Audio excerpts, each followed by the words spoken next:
ආයිබෝවන් යාළුවනේ කලාගේ ලෝකයට ඔයාලා හැමෝම සාදරයෙන් පිළිගන්නවා. අද මම ඔයාලට හදලා පෙන්නන්න යන්නේ ගොඩාක් ලේසියෙන් ඉක්මනින් ගෙදර හදාගන්න පුළුවන් රසම රස මික්ස් රයිස් එකක්. ගෙදර තියෙන සාමාන්‍ය ද්‍රව්‍ය ටිකෙන්ම මේක හදාගන්න පුළුවන්. ඉතින් වීඩියෝ එක අවසාන වෙනකම්ම බලන්න. අපේ channel එකට අලුත් නම් subscribe කරන්න. වීඩියෝ එකට ලයික් එකකුත් දාලා ඔයාගේ අදහස් කමෙන්ට් කරන්න අමතක කරන්නත් එපා. එහෙනම් අපි පටන් ගමු. මෙතනදී මම හදපු chili paste එක ඉතාමත් ඉක්මනින් රසට ගෙදර තියෙන කුළු බඩු වලින්ම හදාගන්න පුළුවන්. කරපිංචායි, කෑලි මිරිසුයි, ගුණු කුඩුයි විතරයි මේකට ඕන වෙන්නේ. chili paste එක හදන රෙසිපිය මම ඔයාලට ඉස්සරහට කියන්නම්. මම අද මේ මික්ස් රයිස් එකට වෙජිටබල් ගී පාවිච්චි කළා. මේක හෙල්දිද නැද්ද කියන එක ගැන ඔයාලගේ අදහසක් මම දැනගන්න කැමතියි.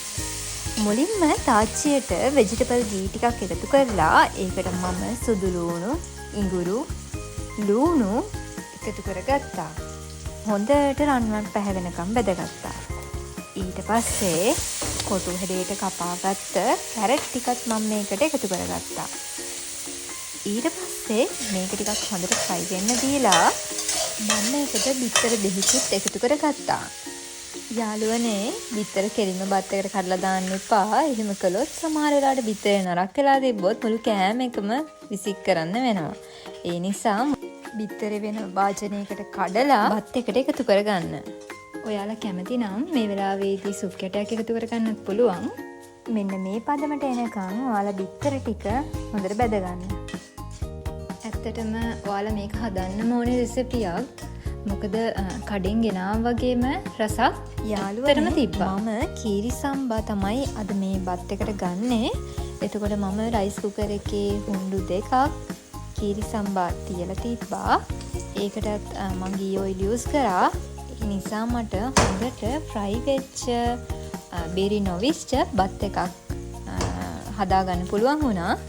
මං දැන් ඒ බත් එක මේ බිත්තර එකට එකතු කරනවා. අපි මේකට බත් එක දාලා මේක හැන්දකින් කරන්නේ නැහැ. පුළුවන් නම් මේ වගේ බත් එක පෙරලා ගන්න. එතකොට ඔයාලට බත් එක ගොඩක් ඇනෙන්නේ නැති වෙන්න මේක හදාගන්න පුළුවන්. නැත්තම් බත් එක නිකන් බෙරි වෙන්න වගේ ඉඩ තියෙනවා. ඒ අතරේ මම චිකන් ටිකක් ෆ්‍රයි කරගත්තා.